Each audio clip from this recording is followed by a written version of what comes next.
Good morning, everyone. Thank you for joining us for the conversation today with Prof Ooi on his journey as a co-founder of Tychan and understanding how they respond to tropical disease as well as infectious disease in real time. My name is Vanessa, and I'm the Senior Manager at Accelerate Incubation and Startup Management team. Accelerate is the commercialization arm of A Star. I'm very pleased to be a host today. I'm also a volunteer with Hello Tomorrow Singapore, a non-profit organization with the mission to accelerate deep technology research and enterprise entrepreneurship, bringing breakthrough innovation to commercial scales. Before I go in any further into our session today, I'd like to take a few minutes to share our second edition of Hello Tomorrow Innovation Alliance program. The program is jointly organized by Hello Tomorrow and Enterprise Singapore. We are now receiving applicants for the batch 2 of Hello Tomorrow Innovation Alliance. So please start up if you are looking for and seeking to internationalize into Europe. You can leverage us by leveraging on Hello Tomorrow's network through this program. The shock wave of COVID-19 has certainly forced all of us into operating in a new normalcy of life now. Sadly, I think this is not the last viral outbreak our world will face. And today, we are very pleased to have the Tychan founder, Prof Ooi Eng Eong, to join us in our chat on responding to disease in real time. And more importantly, I think what is really encouraging for me is how they overcome the odds. Prof Ooi hosts concurrent appointments in SingHealth, Duke-NUS Global Health Institute, as well as joint professorships. Initially I wanted to list down all, but I realized that there's too many here. But he has joint professorships in the National University of Singapore. He also co-directs the Viral Research and Experimental Medicine Center at Duke-NUS Academic Medical Center, which aims to develop molecular endpoints for use in viral diseases, therapeutics, and vaccine trial.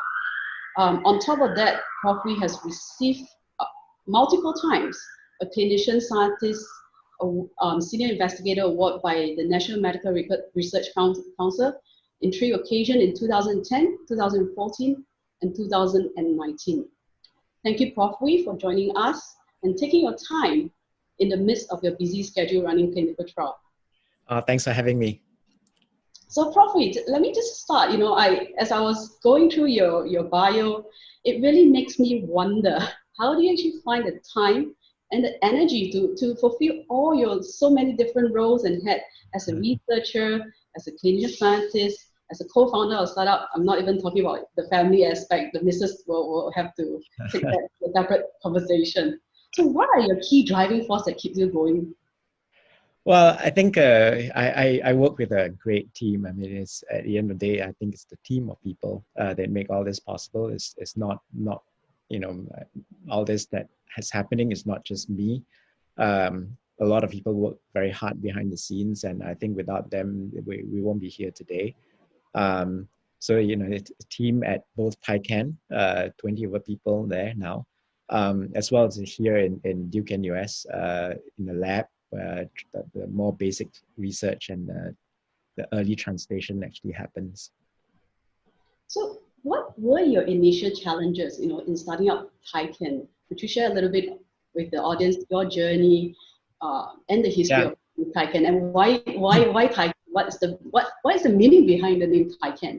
Okay, so the name, so Tychan was co-founded with a very close collaborator of mine, Ram Sasesekaran from MIT, as well as the Singapore MIT Alliance, so SMART.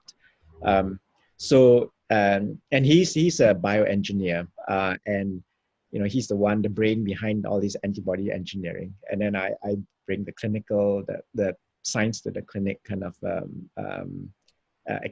experience, I guess. And that's how this whole thing started. So the Tychan goes way back. I mean, the name actually, to give you an idea of what the company wants to do, is derived from 2 words. The first word is Tyche. Tyche is a Greek goddess that looks after, that protects a city. And the second word, the A-N, is Chinese, is Ping An, right? So that's how we put the 2 words together. Coincidentally, it was named by our two daughters. So his daughter came out with Tychan and my daughter came out with An. So how that came about was, for obviously monoclonal antibody has been used for, it started with infectious disease, but after that, the application went towards cancer, towards autoimmunity and all that.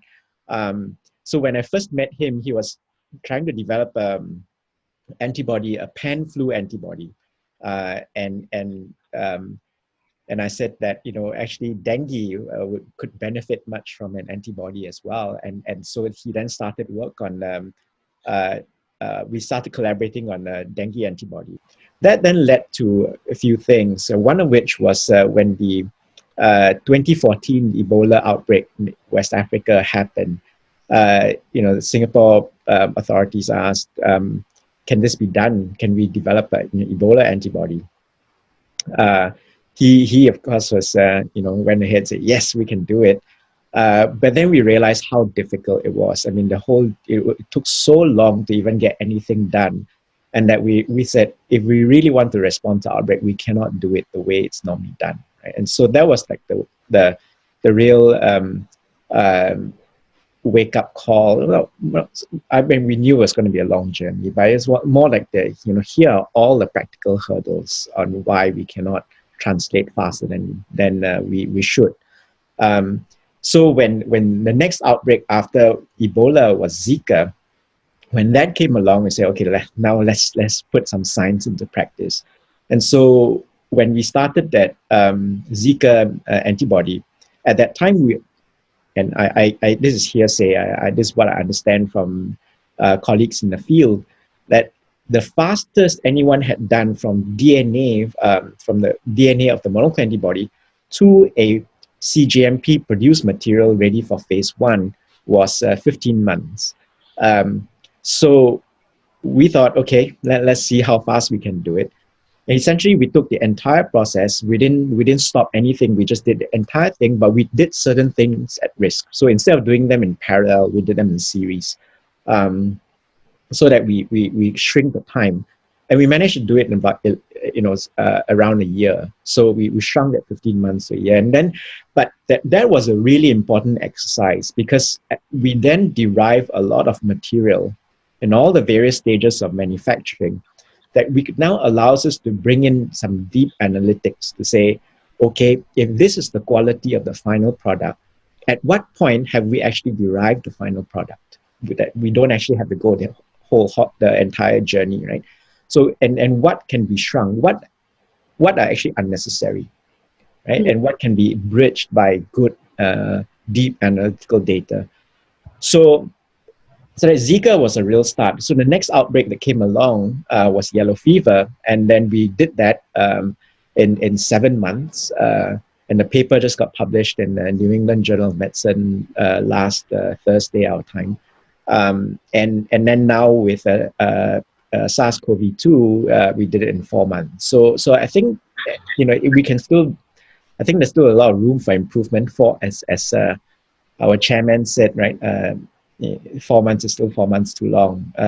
So there's still a lot of areas that we can do better. And so that's the motivation, that if you want to respond to outbreaks, and outbreaks happen so fast that the traditional processes from bringing a monoclonal antibody to the clinic is too long. It's not fit for purpose. So I think let's go back a little bit. Why did you choose to start with infectious disease? I mean, typically most developers of novel antibodies in the field will work on sexy disease indication like cancer and etc. Yeah. Why infectious disease? Yeah. Well, partly because our interest is infectious disease, but I think the infectious disease provides an important context. The context is, see, for any drug, anything that in medicine is all about cost benefit, right? So, for instance, it comes back down to as simple as, what's the definition of hypertension? And the definition of hypertension is that the treatment with antihypertensive drug, the benefit of which outweighs the cost of treatment. That's how that 140/90 came about, right? It's not that, oh, beyond this, that's the line that, 130/80 is okay, 140/90 is okay, you're hypertensive. It's not. It's just that if at 140/90 onwards, if you don't treat, then the complications start to set in. But if you look at recent papers, they're arguing that you should treat even earlier. But that now creates this thing about, okay, is the cost, does the cost justify, or does the benefit justify the cost? So likewise, to develop a antibody at accelerated timelines and all that, there is an associated unknown, and the unknown is the cost, right? Now, but the benefit is that, okay, if you don't do anything, then a lot of people are going to get disease like COVID-19. A lot of people are going to die from it. So it allows the regulators a justification to accept some cost or some risks because of the possible benefits. Right. So infectious disease, I think, provides that context for us to change how the game is played. So how hard was it to really convince your funders that, to take the risk with you? Because like you said, a lot of manufacturing process typically is done within a 15 to 24 months window to get GMP product into the market. Not even to market, just to IND approval, right? And that you are doing multiple, I guess, activity in parallel, and that does pose a risk. So I guess it's a two question here. One is that, in your experience on bringing Zika virus, yellow fever, and now COVID-19 antibodies into the market in such a lightning speed, in my field that I was in, have you gotten any point that you took a risk and then it didn't pan out to what you wanted to have? So that's the first question. I think the second question that I have is that using your deep analytics,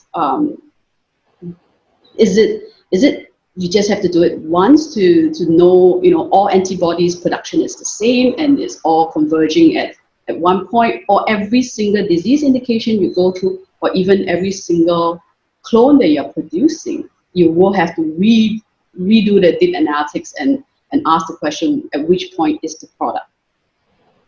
Yeah, great question. So the first one, in terms of the cost, I mean, I guess we're fortunate that because of the way Tychan was born, it was not because Ram and I wanted to start a company. It was more the other way around, that the Temasek wanted us to start a company. So then they were on board in terms of the vision, right? We didn't really have to convince them this, because they were convinced and they wanted us to start Tychan. So the good thing is that at least at the board of directors level, everyone is very aligned in terms of how they wanted Tychan to grow. So obviously, if you think about the three maps that we developed, Zika, yellow fever, and COVID-19. Zika, by the time even though we did it fast, by the time we got our map, disease was gone. That's the nature of outbreaks, right? Yellow fever, again, also, by the time we got the antibody, we actually had a chance of doing some compassionate use in Brazil, and that's still on the cards. But again, events have overtaken us now. COVID-19 is everybody's focus. So fortunate thing, I guess, with COVID-19 is it looks like this virus is here to stay. So the chance of us taking it all the way through phase 3 into licensing, into post-marketing surveillance and all that is more real than perhaps the previous 2 outbreaks.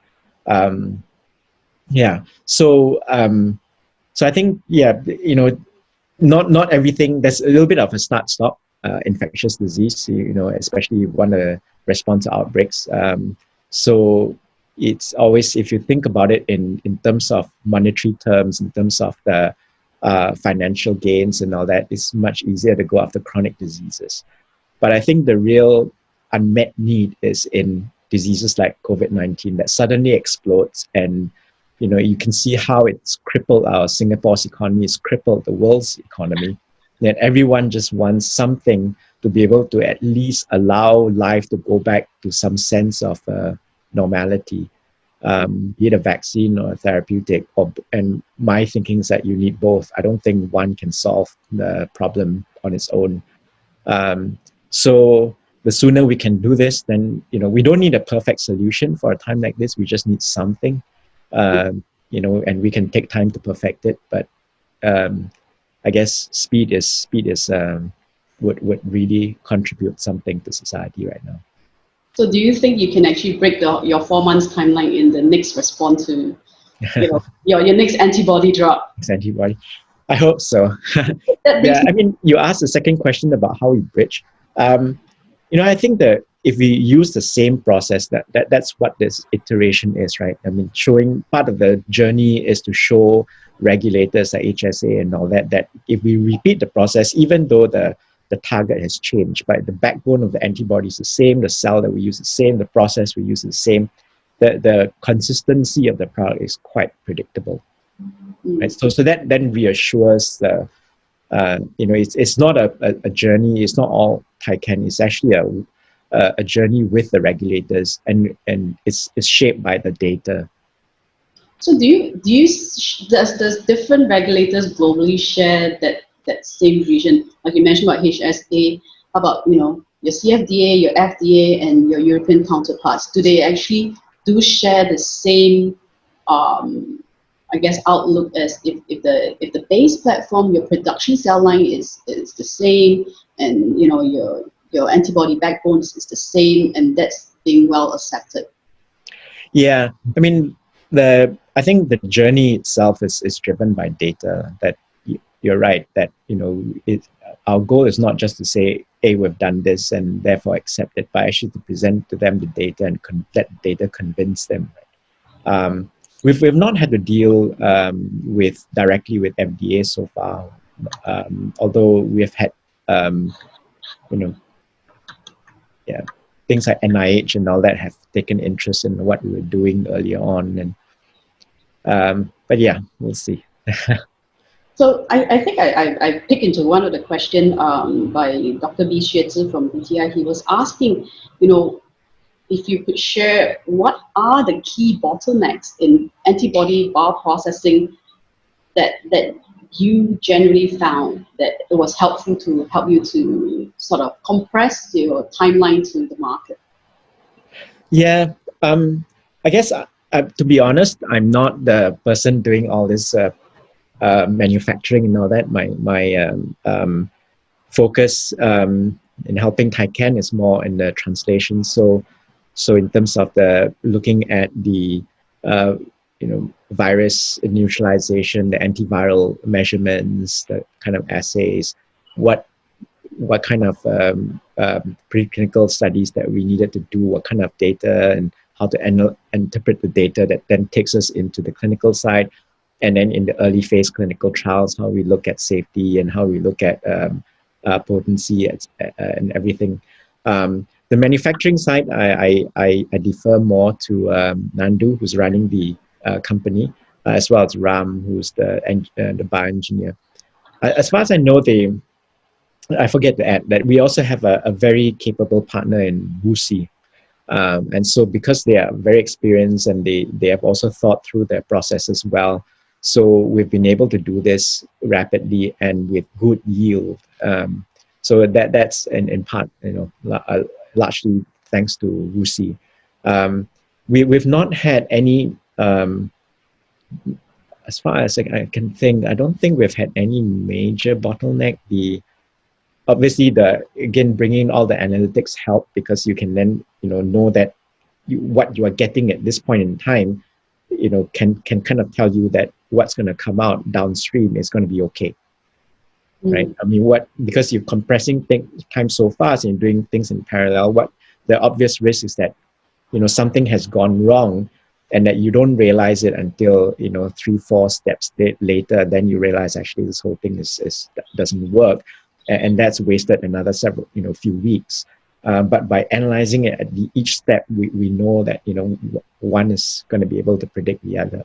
And that's how that's worked out quite well for us so far. Fantastic. So I think there's a few questions that's coming in on your deep analytics. The audience here are very curious. What is it, right? What is deep analytics, and how does it differ from conventional analytics? Everything from deep sequencing to mass spec, everything, whatever you can throw at it. Yeah, I mean, even to the point that you need to know the cell, right, and how consistent the cell is, and the quality. I mean, those who work with cell lines and study cell biology will appreciate that a lot of cells that we work on are aneuploidic cells. Aneuploidic cells are genomically unstable. And so what is CHO cells in one lab is not CHO cell in another lab. They're different. Right? So keeping that consistent, knowing that, how you manage those cells and all that all matter. So I'm just taking, so probably I'm actually starting to take questions from, I guess, sure. Yeah. So there's another question from William. He's asking, does the deep analytics algorithm actually consider glycan analysis on both the antigen? Maybe his question is on the antigen. Actually, my question is also on the product, your antibody product. As you know, different glycosylation pattern does change the way antibody work. We know if your glycosylation increases your ADCC activity. So do you take into account in the glycan analysis in your deep analytics? Yes. Short answer is yes. I should add that the way that we develop our antibody is quite different from how most companies or others would do it. So we don't derive these antibodies from convalescent B cells or from animals or anything. So this is actually computationally derived. So we go after a target where we think it's going to be from a mechanism standpoint, from a biology standpoint, that it makes sense to target this part of the virus.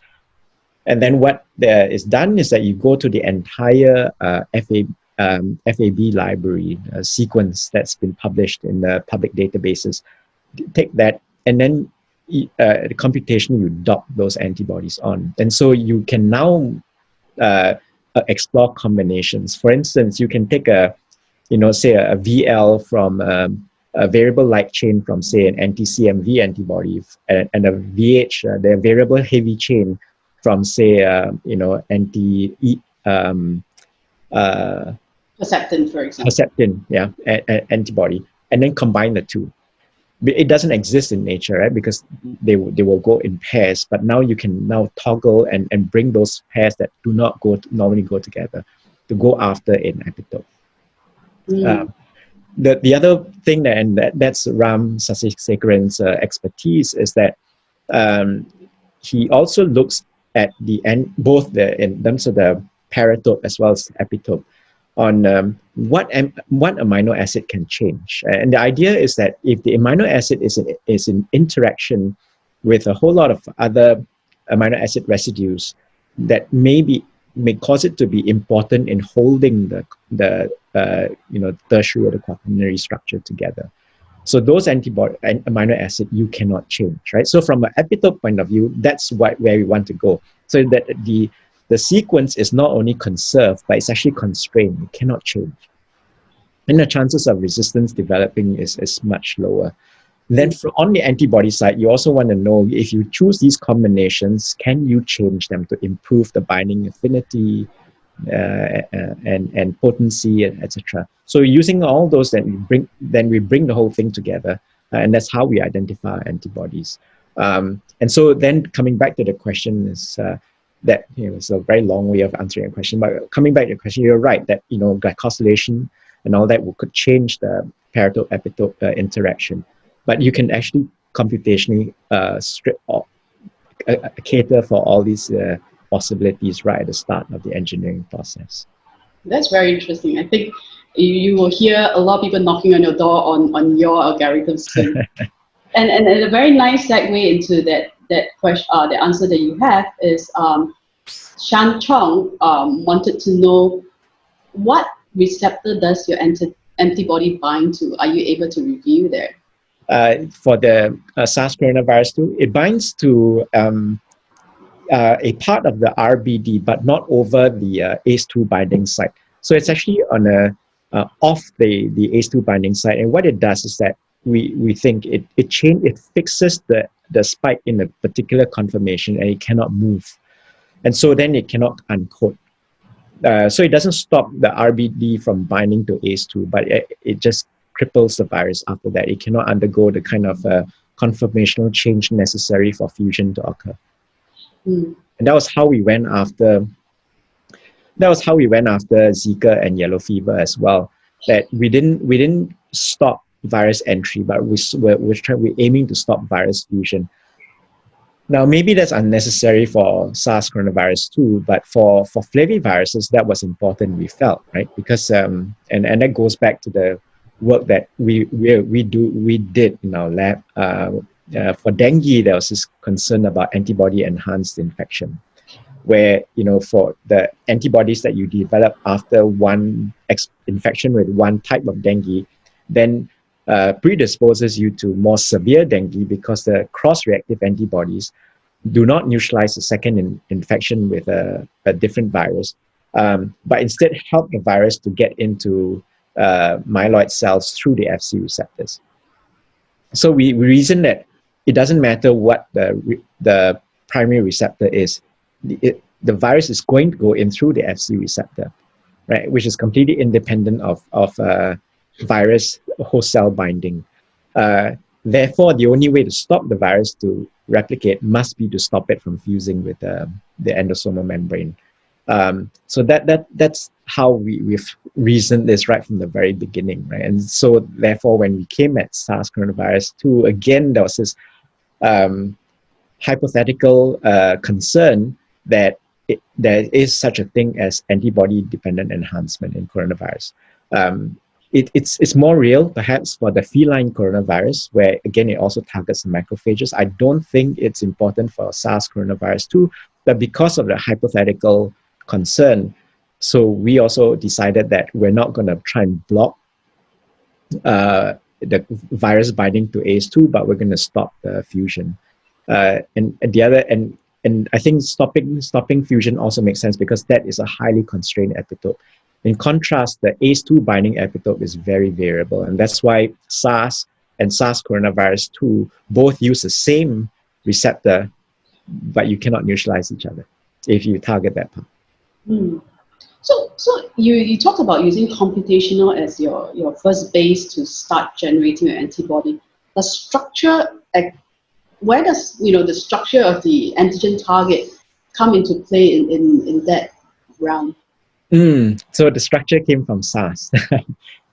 Yeah, we docked the SARS-CoV-2 spike protein sequence onto the original SARS spike structure. So you're just saying that with just sequence, you can actually do all these things computationally. You don't actually need to have a crystallized structure of the actual virus or the actual antigen target that you're interested in. You can do this on a computer. Right. So it's exactly the same. I mean, yeah. It may not be always correct, right? I guess there's a chance that it could be wrong eventually. But for instance, the cryo-EM for dengue has been solved, but not for yellow fever. But you nonetheless can take the yellow fever sequence and assume that much of it will follow dengue, because it's in terms of the topology, everything is going to be universal to flaviviruses. And that's how we went after the yellow fever target. Right. So I guess this is my own question. It doesn't come from the floor. So you mentioned about just having that primary sequence is important. But we do know that glycosylation is a non-template driven process. It's not like your DNA, RNA, where you can predict what it will look like. So how do you actually think that the glycosylation on a antigen target or on a receptor will actually change the whole game? Because we do know that aberrant glycosylation does cause an effect in cells itself. Yeah. So you're right, and the answer to that, therefore, that lies in the fact that when you do these combinations, you can come up with many different combinations, and then you pick one or two to move forward. So to give you some idea, I think for yellow fever we had 20 over candidates that we screened to pick two and then move forward with one. For SARS coronavirus, we went through about 40 over to pick one. So you can do the structure part, but at the end of the day, you're still guided by in vitro neutralization test, which is functional. You're looking at actually blocking infection. Right. So a friend of mine, Helen, hi Helen, she's also working on antibody. So she's asking here is that would you be able to share your timeline that Tychan spent for each stage of development, like map discovery, preclinical study, manufacturing, and then to now application into clinical study. If you can break down, it takes 2 weeks to do the discovery or 2 days. I think this fascinates the audience because the speed that Tychan has addressed is phenomenal. Yeah. It's almost unprecedented, if I can use the word, in antibody development history. Yeah, we spent, let me think. We probably spent about a month screening about 30 different antibodies, by which time we kind of, because we went after very specific targets. And so against one epitope, there are actually several different iterations, several different antibodies. And all that, when you combine, kind of tells us the information about, okay, what are we dealing with, and which ones make sense. And then if you then play around with tweak the CDRs a bit, whether you can get improved potency and stuff like that. So I think all that, and because all this was computation generated, you can synthesize these things. I think if I recall correctly, it's about 3-4 weeks to nailing down TY027 to be the one that we'll move forward with. Then additional preclinical work, this virus neutralization work runs by the side, partly because unlike dengue and yellow fever, everything was set up. This one was all new, and we had to set up some of the assays as we went along. That then, in parallel, we started manufacturing. We started getting non-GMP batches for tox studies.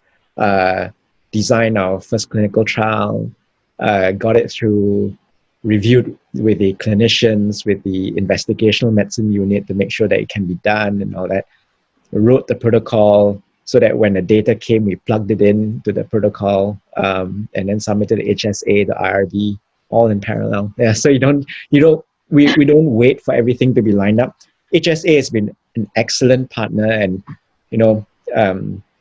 everyone always talk about FDA and EMA, but I have to say HSA has been an excellent partner, and they've really walked the journey with us. They allowed us to submit the protocol and review it as on a rolling submission basis. So whatever data we have, we submit, we update, and they keep looking, and whenever there are questions, they'll come back to us so that we address it immediately rather than wait for the whole thing to go in and they come back with 100 questions and then we start all over again. So we went literally they walked the journey with us, and that, I think without that we would not have been able to keep this timeline. So my curiosity is, how big is this team of people that you are talking about that brought TY207 into the into clinic? 20 over people. So that people looking at the discovery end, there's people looking at the regulatory end, and I think you mentioned HSA a few times. It's my own curiosity. How many regulatory folks do you have lined up at Tychan to work with HSA? Yeah, because they are a huge piece to how you get in the clinic. So certainly getting their feedback and the ability to answer their queries are one of the key factors to drive this to the clinic faster? So in Tychan, that we have a lead, the CMC lead, that he was really good, and he's very well trained in the deep analytics. So he took care of the CMC and made sure that we had very strong data to support our package.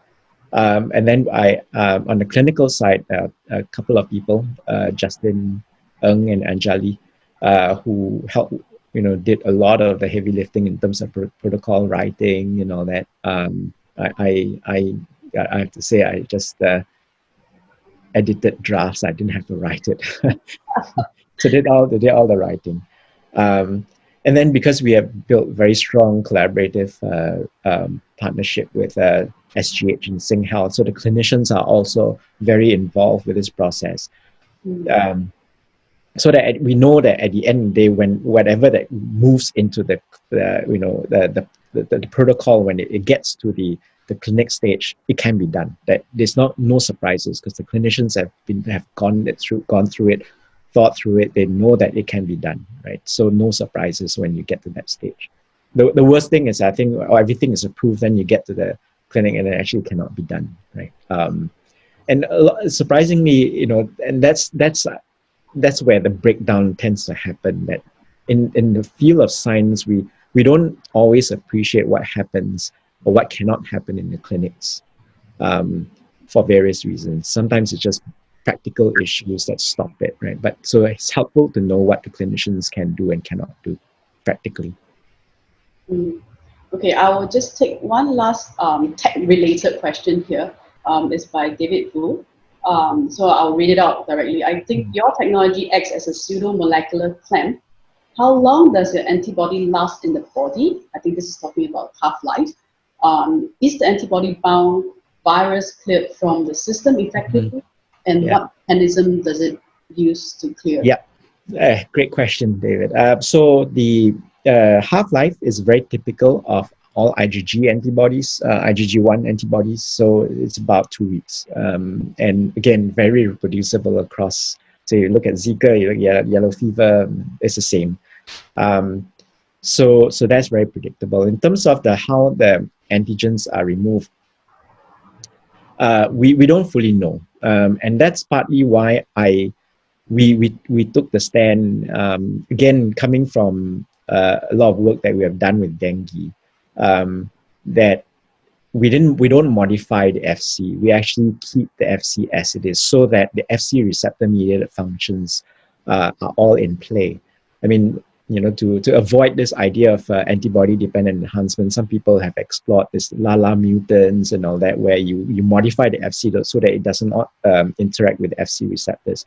I think then there, in that context, then the question is, what happens to the virus, the antibody bound virus, or the immune complex, right? It has to go somewhere, So that's why we took the stand that we should enable this FC receptor mediated functions to happen, and then we can always tweak the dose so that you get the kind of properties you want. The idea of tweaking the dose to get the right kind of FC receptor mediated function it happens all the time. I mean, we just don't quite understand how it works.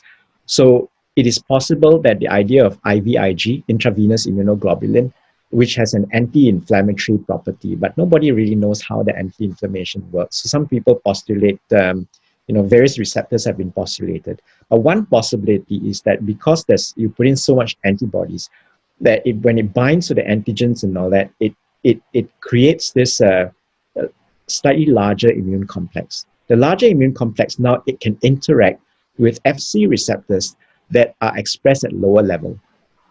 So on the cell membrane, it's further apart.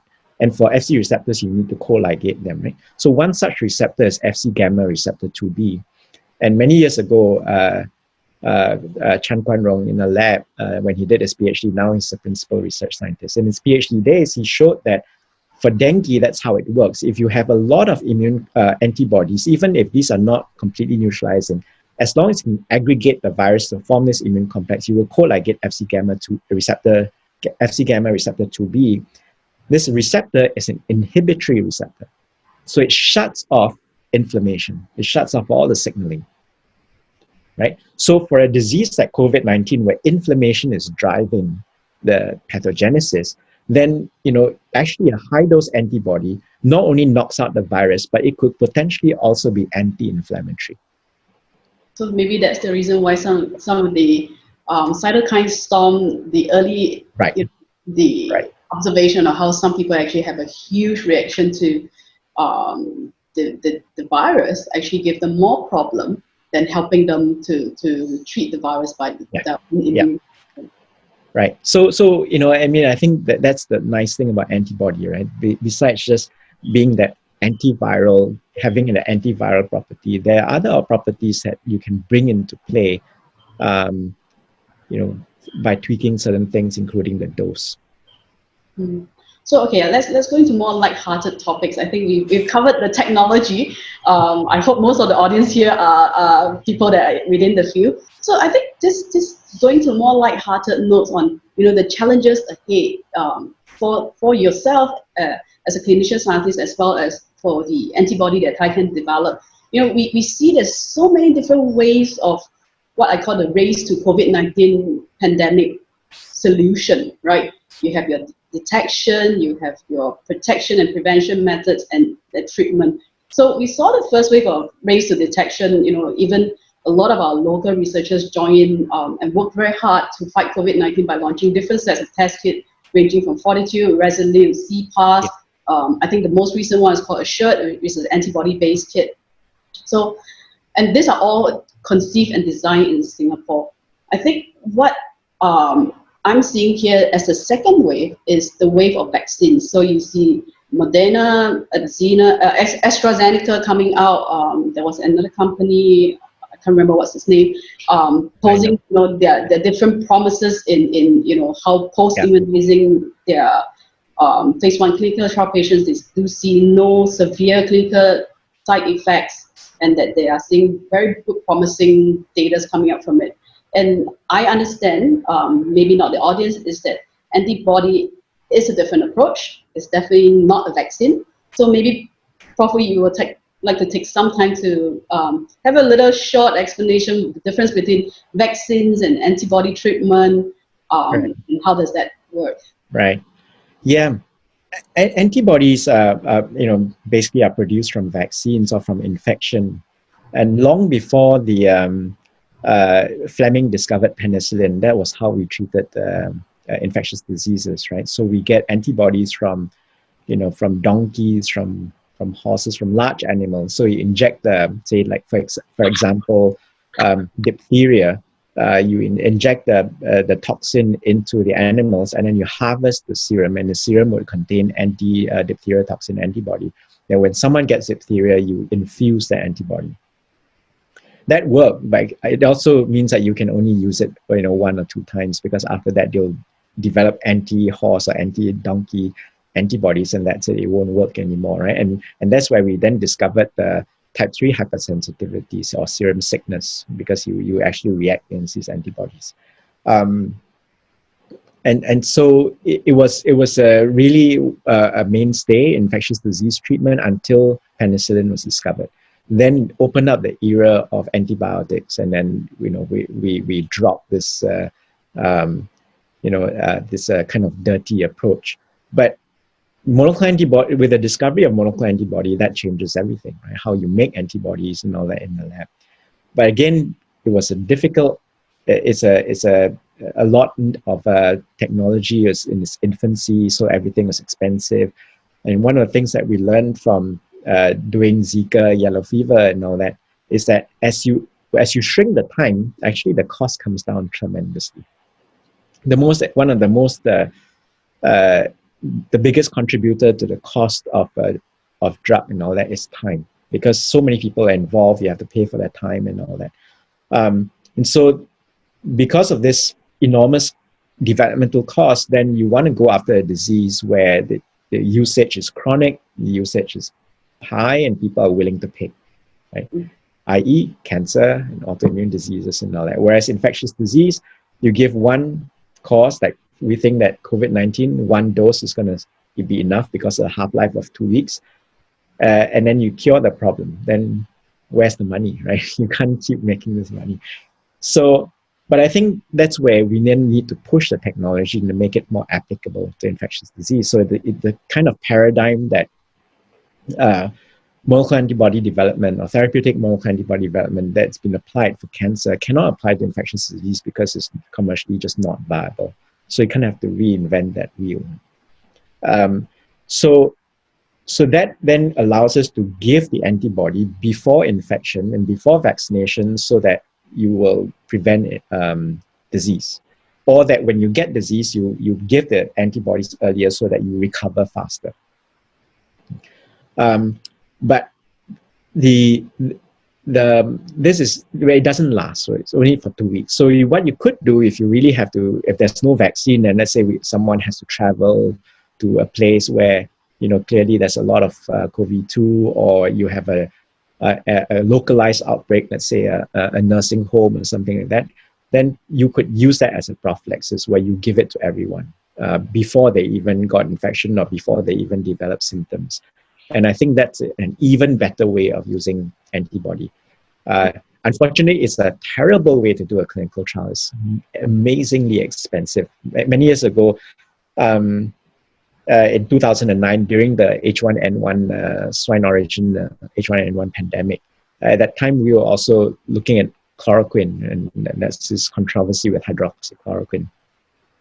So from the start, when we did the lab work, I didn't think that it would work as a treatment, but I thought it had a chance as a prophylaxis, right? So because the bar is lower if the virus hadn't come in. If you already have virus, then you try and treat. It's a different game. So we tried to test chloroquine as a prophylaxis against influenza. We recruited 1,600 volunteers, double-blind placebo-controlled trial, randomized them 1:1. So 800 got hydroxychloroquine, 800 got placebo. At the end of the day, the trial was underpowered. There was not enough events to see, but there was no efficacy. But that taught us something, right? You want to do a prophylaxis trial, it is expensive. You need thousands of people to see a signal. So in that sense, although I think antibody works best as a prophylaxis, we're doing a therapeutic trial for practical reasons. But I think the data would enable prophylaxis use anyway, but let's see. Vaccine is different. Vaccine, ideally you want to trigger a longer term immunity. It's not a short-lived protection. We should be thinking about, protection in terms of years rather than a few weeks. And that ideally you get vaccine that, produces both antibody as well as a cytotoxic T-cell response. Then you get a very balanced immune response that protects against infection. But that's a whole new. So funny that you mentioned about cytotoxic T cells, because David Wu has another question. Do you think the decrease in neutralizing antibodies against COVID-19 after infection can be explained by the presence of cytotoxic T cells that are specific to a virus, very much like studies shown in the original SARS virus? I think antibodies wane regardless of whether you have T cells or not. I mean, in fact, the vaccines that don't elicit much in the way of cytotoxic T cells, like the inactivated vaccines, you require boosting every few years, right? For example, Japanese encephalitis vaccine, the non-replicative one, the inactivated, you give 3 doses and then as a primary series, and then every 3 years you have to get a booster dose. In contrast, the live attenuated JE vaccine looks to be a single dose, at least for 10 years. But so definitely, the quality of the antibodies and the T cells, presence of T cells from a live vaccine will give you a longer lasting immunity. So I don't think that presence of T cells will drive down what's the baseline antibody titer in the plasma. So I think for me, I have another question for you, Prof. Ooi. You mentioned about how certain disease can be controlled before the treatment options are available. Are you concerned as a biotech startup that with so many different ways of solutions to COVID-19. So many different players out there that may actually, be ahead of the curve and control and contain the virus, and thus making, treatment a less demand quality, if I can put that way. As a founder, what can you share to the audience here? If you think about there are many things go into the longevity of a drug or a vaccine, right? If you recall the influenza example, so Tamiflu versus Relenza. Now I may be wrong, but from my understanding, Relenza is actually a better drug than Tamiflu. But everyone knows Tamiflu, very few people know about Relenza, right? Maybe we think, and I've heard different stories about this. One said that, Relenza is delivered as a spray into the nose. People don't like it. You sneeze and you feel uncomfortable after that. Prefer to pop a pill, or other thing. But actually, there are issues. Also, I think at the end of the day, is how the companies market it, how you price it, how accessible it is. So there are a whole lot of other factors that come into play. And I think at this point in time, we desperately need solutions. Rather than we need to think on the long term in terms of the dollars and cents right now. I think, if this was like SARS in 2003, I think, the market's going to be small. But you look at it now, how many million people have already gotten this, right? And it's not stopping. So it's going to go around the world and again and again. And I don't think we're going to get rid of this virus. So I think the more solutions you have, the better we will be able, first of all, to kind of reverse the cost of this pandemic to society, first and foremost. And then from then on, we can decide many different ways that's probably beyond my understanding in terms of the economics, which ones make sense. But I guess for us now, we just when you mention the virus is not stopping, coming from an eminent clinician scientist like that, it worries me, because I'm still looking forward to my next travel plan. I'm not sure how is that going to happen when you said that. So, okay, we are left with about 4 to 5 minutes. Maybe let me just take, this 4 to 5 minutes to ask Prof Ooi to talk about the future plans for Tychan. Will Tychan continue to focus on infectious disease? Is there any plans to move to other diseases here? I don't think there's I think there is much that needs to be done for infectious disease, right? Like I said, if you really want to be able to respond to outbreaks, 4 months is still a little bit long. Think of how many people have been infected, even in Singapore alone, right? 40,000 people got infected within this 4-month period. 20 over people have died from it. 4 months is too long. And 4 months is only to phase 1. We're not even into licensed use. So, although we've been focusing on this preclinical clinical stage, within the clinical trials, there's still so much that we can do, right? Fundamentally, why can't we go further? Why can't we straight away jump into patients? Why can't we, why wouldn't we know that this is effective or that there's efficacy? Why must we go and do a large scale, several hundred people clinical trial? The answer is because we don't have a correlate of protection. We can't tell right from the outset that if you have so much antibody in the blood, you will be protected against disease. Nobody can tell us that, right? So that can be measured easily, but for example, from your PK, you can work all that out. But the question is, will this protect? Nobody knows that. So I think the more we can understand what actually protects, how it protects, how much do we actually need now, if we can now distill it down to say, here is the minimum threshold.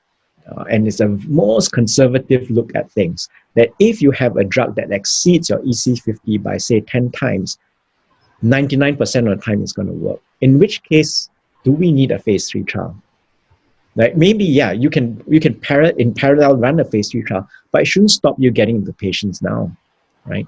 but that knowledge needs to be there, that data needs to be there to justify that we can do things differently, right? So for me, you know, if you ask me when will we have license use, phase 3 and all that, the true answer is I don't know. It depends on the prevalence of disease, but it's going to take a few more months, you know, 6 months possibly, right?